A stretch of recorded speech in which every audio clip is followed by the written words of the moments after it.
of the vital functions of the United States government is to establish and maintain diplomatic relations with other countries. In every friendly and civilized nation in the world, there is an American embassy or legation.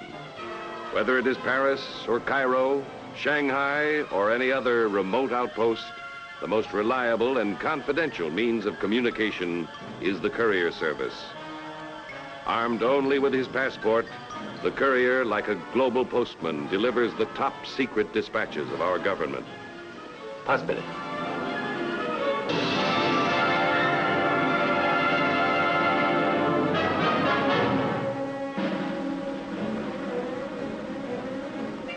Name? Stephen McQuinn. Profession? Diplomatic courier.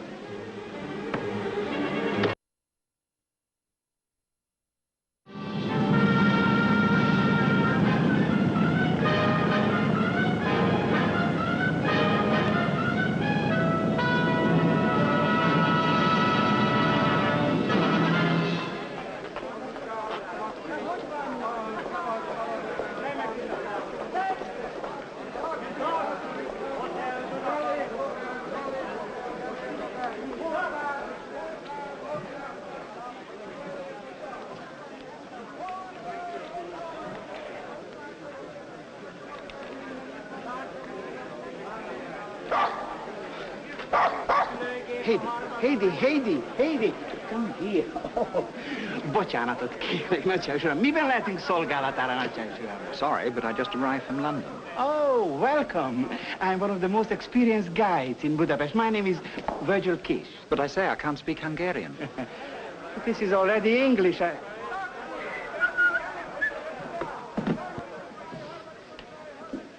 Kérem, nyissa ki a kofferét. Come again? Please unlock your suitcase. You must be a new boy. This is diplomatic baggage. An American, huh? Please unlock your suitcase for customs inspection. Our laws apply even to Americans. If you'll just take a look at my courier letter, you'll find it all up to date, stamped and sealed. I don't want to look at anything but what you are concealing in your suitcase. Look, my plane was late and I'm in a hurry. I have diplomatic immunity. And there's nothing concealed in my suitcase but my underwear. We shall see. Since you refuse to surrender the key, I have no alternative but to force the lock.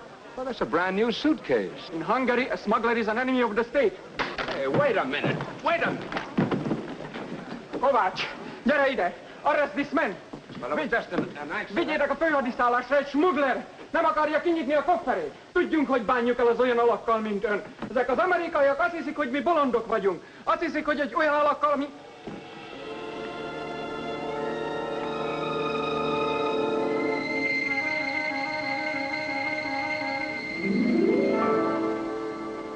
Foglyot a 4-es cellába kell zárni. Nem a 4-esbe, hanem a 2-esbe. Az én parancsom, hogy a 4-es cellába zárja. Pokolba a parancsol, a fogó oda megy, ahova én viszem. Ne jártas a szád, ne felesüljön, csinálj ott, amit mondok. Look, it's obvious you fellas can't get together on this, so let's forget the whole thing.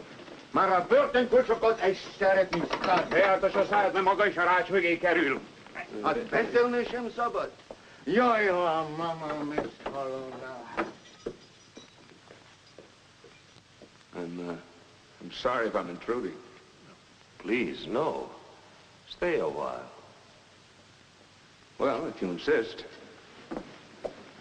Hello, Father. My name's McQuinn. So long since I speak English, you must forgive. Father Maragni. Father, who did you take a swing at? You mean what are my crimes? Plotting against the government, conspiring with a foreign power, sabotage and anti-state activities, illegally harboring enemies of the people's democracy. That didn't leave you much time for saying mass, did it, Father? When's your trial? Not far off, no. I shall, of course, confess my guilt to all charges. You understand? Yes.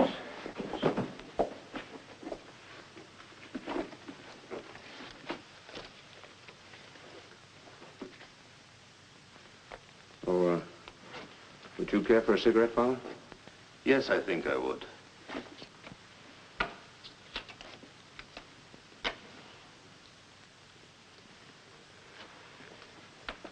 Mr. McQuinn, you are in this jail by mistake. You will not be here long. The American legation will see to that. Except for my jailers, you are the first person I have seen for 32 days. And there are friends, relatives. Would you like me to tell them how you are? So many things left undone. If you could take...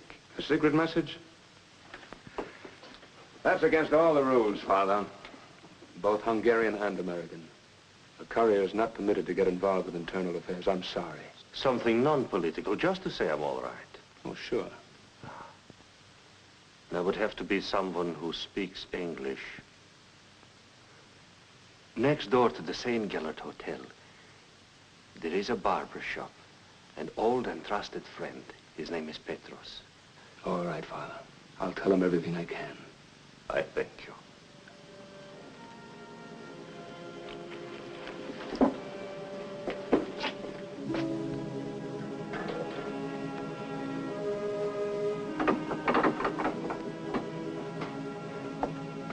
Gyere, a barátóit kiszabadítottak.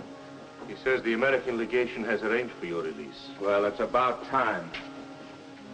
You keep the cigarettes, Father. Oh, no, no. It is not permitted.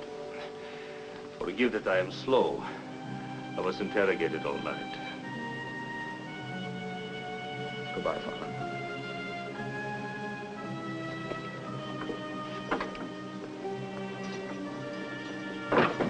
So sorry, so sorry.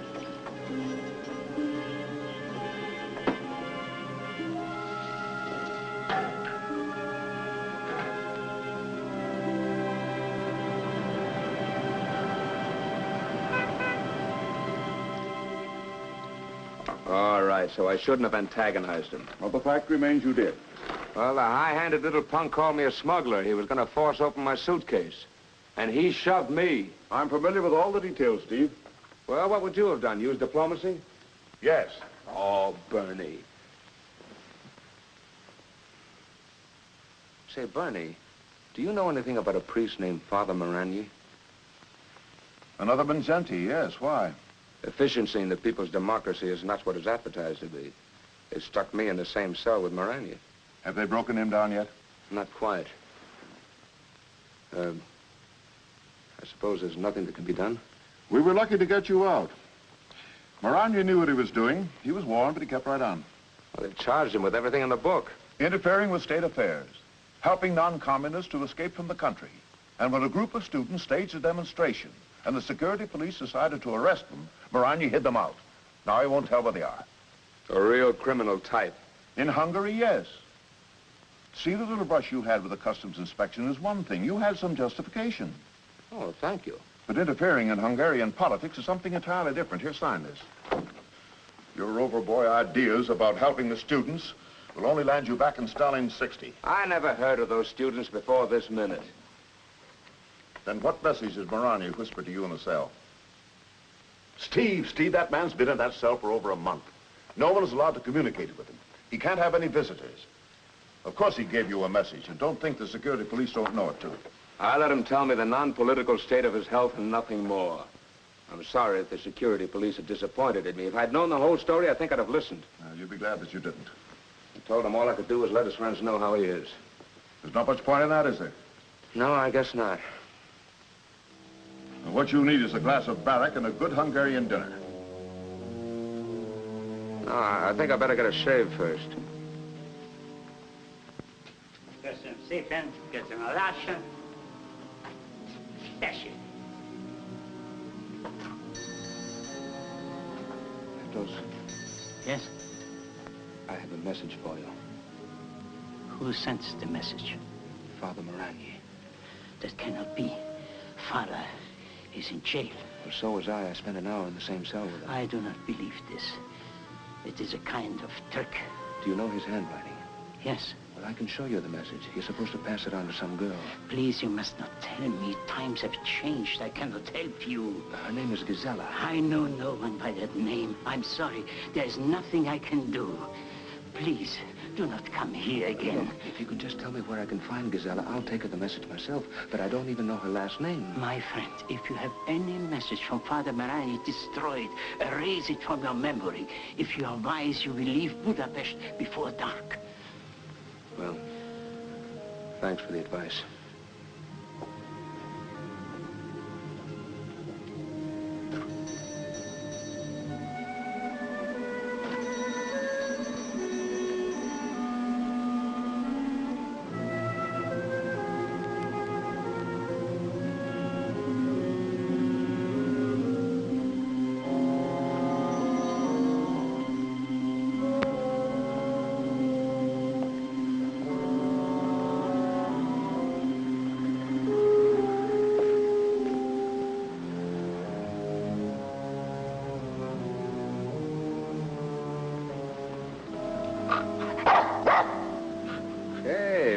take it easy. Take it easy down there. Heidi, you are behaving without charm. May I apologize for Heidi? She isn't herself. She's never been so impetuous. I'm so sorry. Oh, shame on you. See, she's blushing. Maybe she doesn't like foreigners. Oh, Heidi, no, she's a true international. She does recognize neither East nor West. You are a stranger in Budapest. May we be at your service? Sightseeing? I am one of the most experienced guides in Budapest. Here is my card. My name is Virgil Kish. Guide, sightseeing, black market. No. Would you like to exchange your dollars for what they are really worth? Or maybe you are a patron of the arts, museums, historic sites. No, nothing, I'm afraid. Oh, but you are lonely. It's like a charming companion. I know a countess. She is the most beautiful. No, thank you. Say, wait a minute. Maybe you've got something there. Suppose we discuss it in my hotel. It's less public. At your service. So what I really need is a private detective. A private detective? This is the most fabulous coincidence. Look, I am one of the best private detectives in Budapest. Thank you. Now let us examine the problem. You wish to locate someone, a young lady whose name you do not know. You have a message for her, but this is a big city, and one is a stranger. And one never knows when he'll bump into the secret police or a stool pigeon. Ezt kikérem magamnak, hogy merész el engem meggyanúsítani? I spit on your suspicions. Pfft. Not one forint have I ever received from the police. You're a very well-informed little man. Because I have ears that can hear a whisper from one barber chair to another. Does that make me an informer? Because I can see that you have been arrested for humiliating a custom inspector. Am I to be insulted?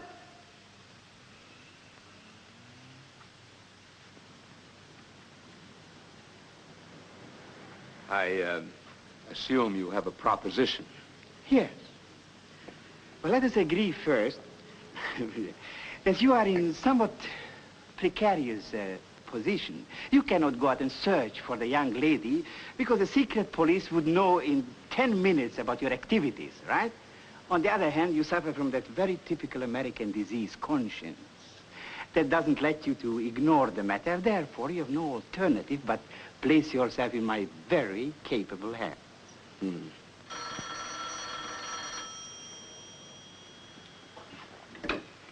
Hello? This is Petrush, the barber. Listen very carefully. Go to the club Duna in 2 hours.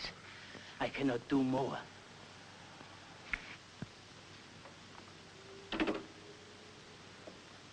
There's one alternative you overlooked, Virgil. I can put my conscience on ice until I leave Budapest. Let's just call this a little mistake. You'll find the knob right on the door. Use it. It'll be a long night, Mr. McQuinn. We hope you live through it, huh? Good night.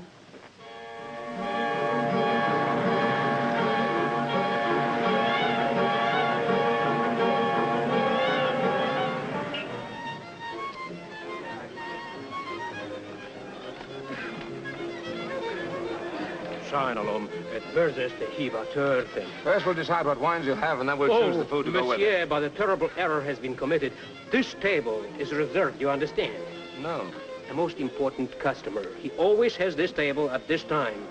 Perhaps if you wait in the bar. What for? In another few minutes, another table will be available. I won't be here long. But, monsieur, he's already here, waiting. Well, one of us will have to. I was here first, so please just take my order. Nugalum, Laszlo. There's no need to excite yourself. The gentleman is entirely correct. He was here first. Elmer, I shall retire to the bar. Well, I'm sorry, Please. I am the one to apologize. I should never have scolded Laszlo. But when I am hungry, I am a little irritable. Well, I haven't had dinner yet either. No? Well, then you must join me. That's the only civilized solution. Vincent, you are alone? You were not expecting someone? Well, as a matter of fact, I Oh, was. then you have already used the telephone. No, you do not understand. The telephones of the Club Duna are known far and wide. Well, I'm a stranger in town. Then permit me to explain. But first, you must understand that we Hungarians are romantic people. You have observed that at every table there's a telephone and a number. Voila. You sit alone, but you would like a lovely lady to join you. So, you look around, you observe someone similarly alone, and... It's a great system. I like it. And it works both ways. It's your table. And it's probably a wrong number anyway. Hello? You must be very careful. The gentleman you're sitting with is Colonel Saratov from the Hungarian Security Police. Well, how nice. Why don't you give me your number? I'll call you later. Well, please do. I should have asked her if she had a sister. Not at all. I should never have sat down. It's unforgivable. I shall go away and perhaps she will call again. Well, if I can wait till after dinner. Please, my friend. In the Club Duna, one never makes a lady wait. There are too many telephones. I shall go to the bar and drink to a successful meeting. Well, it's perfectly all right. Please, I insist. I told you, we Hungarians are romantic people. Well, if you insist.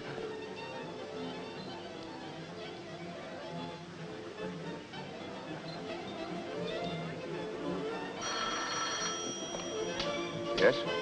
Quickly, Mr. McQuinn. Give me Father Marani's message. There are a couple of addresses. I expect the most important. First, you go to a wine shop at 416 Kolocha Street. The people at that address are supposed to go to the village of Rishk in the Bakoni forest. Now, that's the gist of it. Is that enough? Quite enough. And thank you, Mr. McQuinn. You cooperated beautifully right from the beginning. But who then an American could be counted upon to resist an enforced custom inspection? My dear McQuinn, name-calling is so uncivilized. Goodbye, Mr. McQuinn.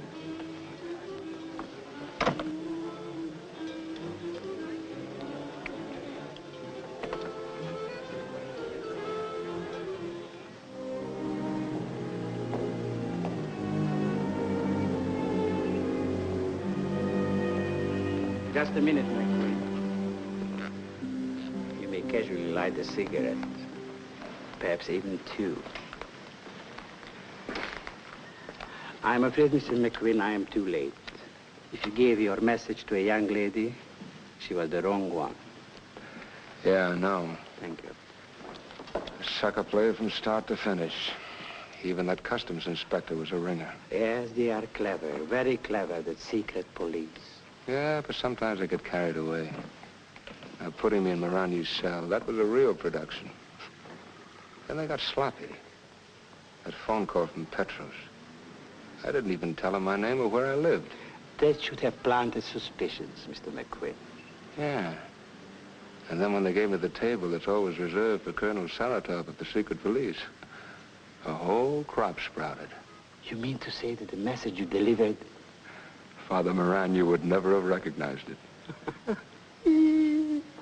How droll. May I say that you delight us, Mr. McQuinn? Yes, Mr. Keyes. I guess I'll have to do business with you after all. You see, there isn't anyone else. And in about an hour, it'll occur to Colonel Saratov that he has the wrong address. In less than an hour, I can find Gisela Havashi for you. You work fast. How did you find out her name? Gisela from you and Havashi from Petros, the barber. Petros? He decoyed me to the Club Duna. No, I'd say that 60 Stalin did it for him. Oh, he's an honorable man. He didn't reveal the name of Gisela to the police. Now, Mr. McQuinn, shall we agree for the sum of 1,000 American dollars? I shall deliver your message to Gisela Havashi. You'll take me to her, and I'll deliver the message for $20. $20? That's ridiculous. All right, 25, and that's all the money I have this side of Paris. 25? 25. Plus your ruby cufflinks. Okay. And they'll match that tie clasp you stole from my room. What? You call me a thief? I spit on your paltry tie clasp. I am an honorable man. You can have it back any time. No, keep it, keep it. Let's call on Gisela before it's too late. All right, but that would be dangerous. I shall arrange a meeting for you. I shall call you. If you go back to your hotel, I'll call you around before 10 o'clock. Well, if it's any later than that, one of Saratov's men will answer. Now, do you want your pay now? Oh, Mr. McQuinn, I am not a tradesman.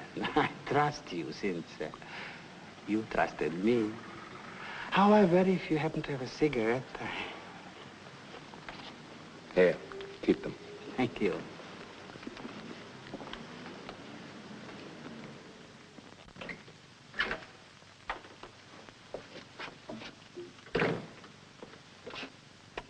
You kept me waiting. No more masquerade, eh? Right out in the open. You know, you look better in your uniform. What more do you want? Just the same thing. Your stupid trick failed, McQuinn. We know within 5 minutes you have given us the wrong addresses. Really? And I had such high hopes of sending you to the farthest outskirts of Pest. You'll get nothing from me. No? Then perhaps your friend Virgil Kish will oblige us. Oh, yes, McQuinn. We have him under surveillance, too. What amateurs you Americans are. He'll soon lead us to the people we want.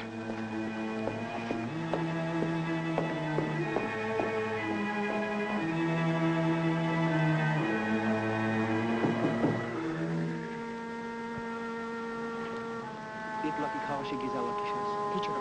Nem fontos. Üzenetet hoztam a tisztelendő úrtól. Vigye a Gizella ezt a csomagot a Dunakóba. 12-kor pontosan adja az couriernak, megkapja a zöldről.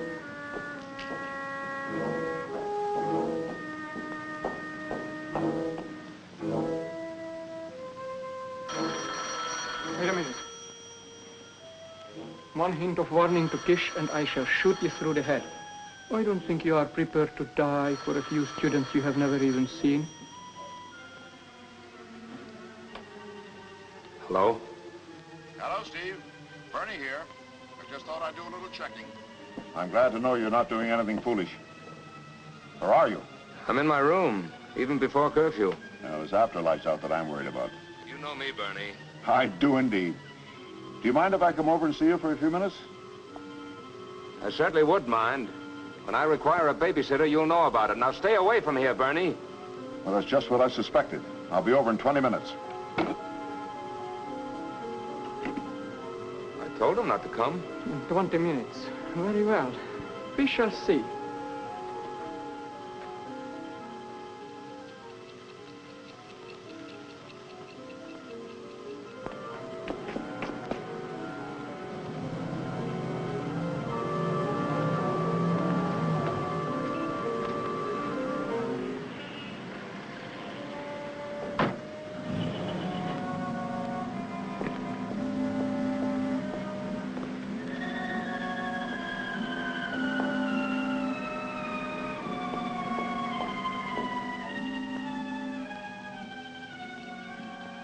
Look, how much longer does this go on?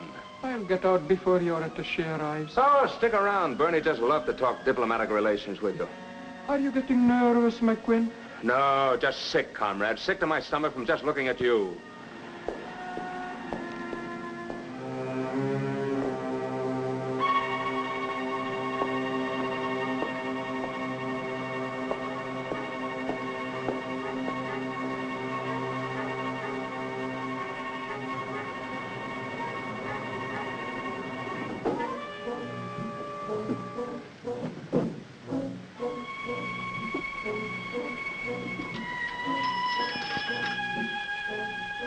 Thank you, McQuinn. I smoke too. Matches.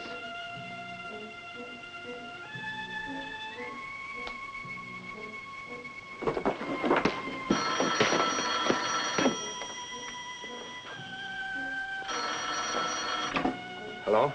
Everything is arranged. You have a rendezvous with a young lady at midnight. Well, where? The police are breathing down our necks. I know.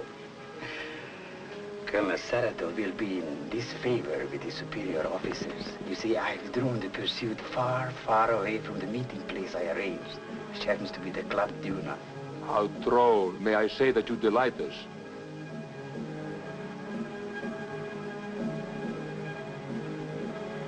Well, she'll have something that you will recognize.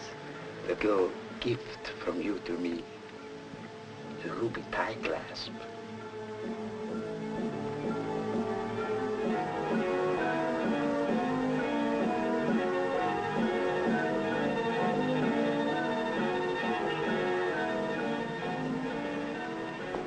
Listen, I'm talking from a telephone booth just at the back of your hotel. Saratov. I spit on the secret police.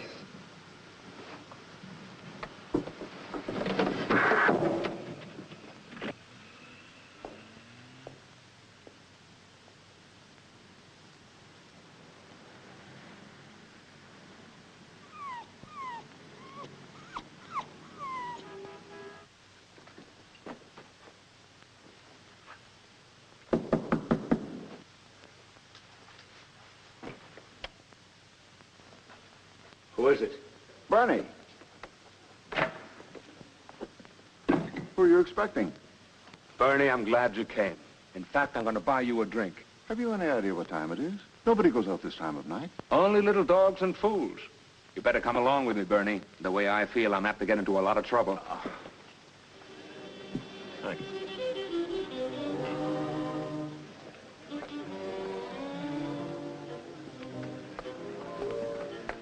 I think one of you gentlemen must have lost this. Looks like one of yours, Steve. Why, yes, thank you very much. Will you have a drink? Thank you.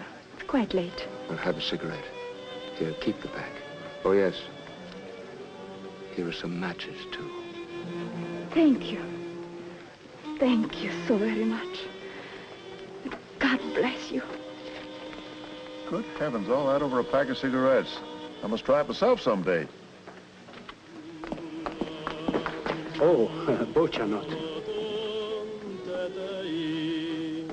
Say, tell me, Bernie, what happens to a police official in this country when he fouls up an assignment? He draws a slight suspension in Siberia. Well, what do you know?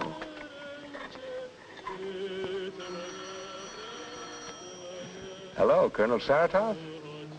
Goodbye, Colonel Saratov. And don't forget your woolies.